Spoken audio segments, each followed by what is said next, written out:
All right, we got a pretty good amount of trade-ins this weekend. Some pretty good stuff here. A lot of GameCube, which is nice. Some higher end stuff like this, Metal Gear here. Some Smash Brothers, Mario Party, Sunshine. Got a Paper Mario there, and then there's a lot of filler sports games, which on GameCube it's probably the only system I don't mind getting a lot of sports games for. Pretty much anything for GameCube sales. Especially like these street games, the NFL Street and the NBA Street. Those are still pretty popular. Same with the PSP here. Got some Metal Gear, a couple of pretty good shelf filler games, but again, happy to get anything for these. A lot of the stuff just can't keep it in stock. Uh, got some DS games here, some good ones. Got uh, Ace Attorney here, some Castlevania. Got lots of the Pokemon games here, and other solid titles here. Got some Princess Peach. We got Pearl and Diamond, Mario Party DS, Platinum, Black there, Black 2, Sapphire, and Y. I also got a Pokewalker traded in, which is cool because we got a copy of Soul Silver a while back, so we'll probably add it with that. And then we got a Mario Paint here with the mouse and the pad and the instruction as well, so that's cool. And a copy of Yoshi's Island for the Super Nintendo. All right, so we started the tabletop gaming stuff, back at the first of the year, and so far it's done really well. We've added the Pokemon singles in here, and recently even started carrying Magic singles as well. Now that we have a little bit of a player base going, so it's going really well for us. The only problem we're having really with it is keeping things like Pokemon in stock, which that's kind of everybody right now. So no big deal. But we just decided to expand into Warhammer, which is awesome. I know it's not as popular, nowhere near as popular as Pokemon or Magic for sure. It's not something that's going to fly off the shelf, but I've always loved this game. There's something about it, like the hobby side of it adds to it for me, being able to like build and paint the models, gives you something to do other than playing the game. So we're excited to be able to carry this in the store now. We sold a few models already, got some ordered.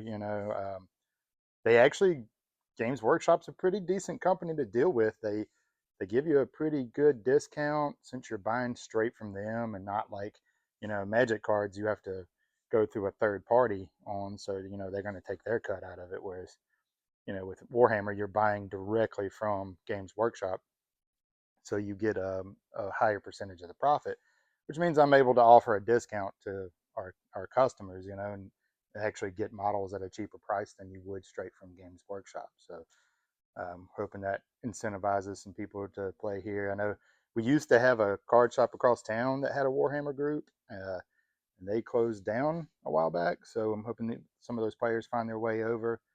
We'd be pretty excited to get a little Warhammer group going here.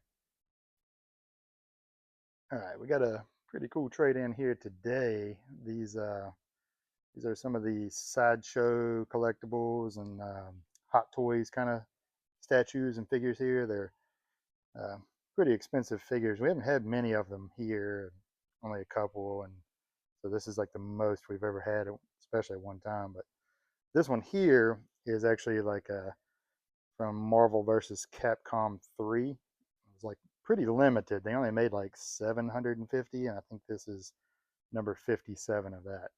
Massive figure, really solid and pretty good quality. Very impressive there. And then we got the Vision here. This one's from WandaVision. And then we got Rescue here. Um, this is like a die cast metal, really solid, super detailed, really nice figure. I mean, it looks exactly like her. And then we got the Thanos here, which is probably one of my favorite ones out of this lot.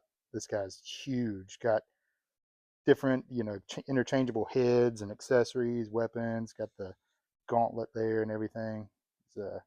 That's a beast right there. And we got the Iron Man here. It's like a battle damaged Iron Man. It's got a lot of different parts and like a base in there and everything. And we got the Robin from the Batman Forever movie. I mean, looks just like was it Chris O'Donnell? And the detail on these is just mind blowing. And then we got a Magneto here. Interchangeable heads and hands and everything, and a Spider-Man 2099. Now this one is probably the coolest one here. This is a quarter scale Christopher Reeve Superman. I mean, this thing is like super detailed, really detailed. It's cloth suit. I mean, it's probably at least 2 foot tall, I think. Massive statue. It's pretty limited too, but I'm not quite sure how many there were of these. I just not a lot of sold comps on it, but it's pretty expensive. All right, so here's something a little bit different that we don't normally take in here. It's a vintage computer. It's a Commodore Amiga 500 here. Complete, has everything with it. Got the original monitor and the floppy drive, everything. And unfortunately doesn't have any games. It just has some like basic software and operating system kind of stuff on the floppy disks here. I don't know a whole lot about these things because this was a little more before my time even. I mean, I didn't get into computing until probably like the late 90s. So no real experience with these type of computers, but I have looked up some of the games and stuff available for it, and it looks like, you know, that's some decent titles, and for its time, this was a kind of a pretty decent gaming PC. So I'm gonna track down some of those games and give them a shot. You know, it looks like it could be fun. All right, so we got a nice little trade in today. A lot of kind of not necessarily super rare games, but you know, more uncommon ones you don't get a lot. Now, the Wii U we do for some reason. I don't know. It's a system that didn't sell very well, but we seem to get quite a few of these traded in here. I don't know if maybe in this area it was just more popular, but I don't know. It's odd how many of these we get. The games, strange again that it didn't sell very well, but the games are never really expensive. They're all pretty cheap and reasonable games. I mean, I know the Wind Waker HD is like, I don't know, $50. That's getting near the top end of what those things go for. So it's crazy. I keep thinking, well, you know, the prices are going to go up eventually, but they just haven't yet. Maybe they will one day. Then we got some boxed Super Nintendo games here, which is, you know, and some kind of uncommon ones I don't see very often. Super James Pond here, and this Harvey's Humongous Adventure, which I've never seen that one. Kind of a weird title. Tried it out for a few minutes when it came in, but then we got a complete in box Time Crisis 4 with the Gun Con there, and a Sega Dreamcast, which is actually one of the first just standard Dreamcasts we've had traded in here.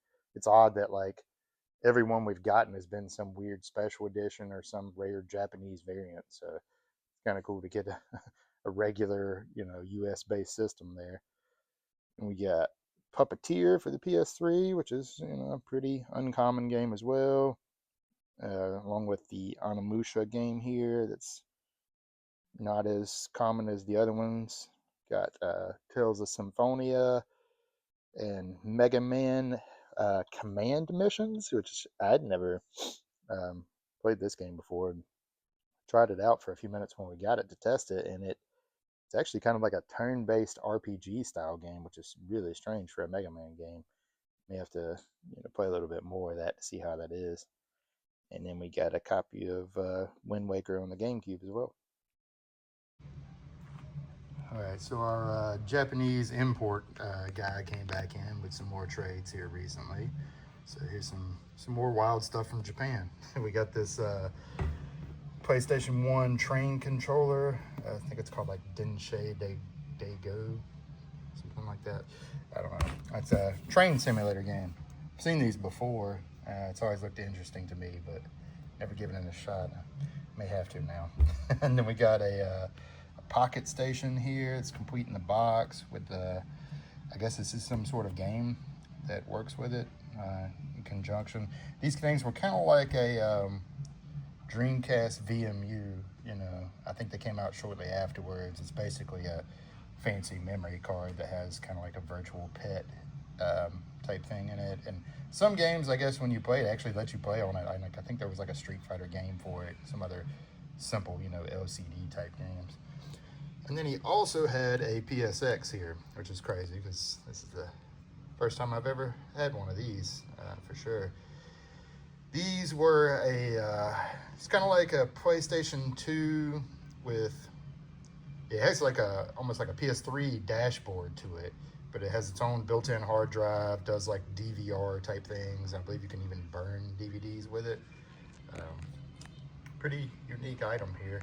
This one, the operating system works, which is good because a lot of times the hard drive fails in these, and that's a problem because there's not really a good replacement for them from what I've seen. The issue with this one is it's not reading the discs, but a lot of times that comes down to the fact that this thing has 2 lasers in it, and it has a DVD burning laser and then your standard PS2 laser in there. And the way it works most of the time is when you put the DVD or the CD in there, the burning laser takes over first, and it kind of checks to see what kind of disc you have. And if it sees that it's a PS2 disc, it kind of swaps over and starts to read from the PS2 disc. The problem is if that first laser goes out, it never knows to swap over, and so it just stops reading discs. There are some workarounds that I've seen modding this thing, where you can make it region free and also bypass that laser. So I'm gonna have to work on doing that. So I took it in as parts knowing that it didn't work, just because it's so cool, and I'm hoping that I can mod it and get it playing games again.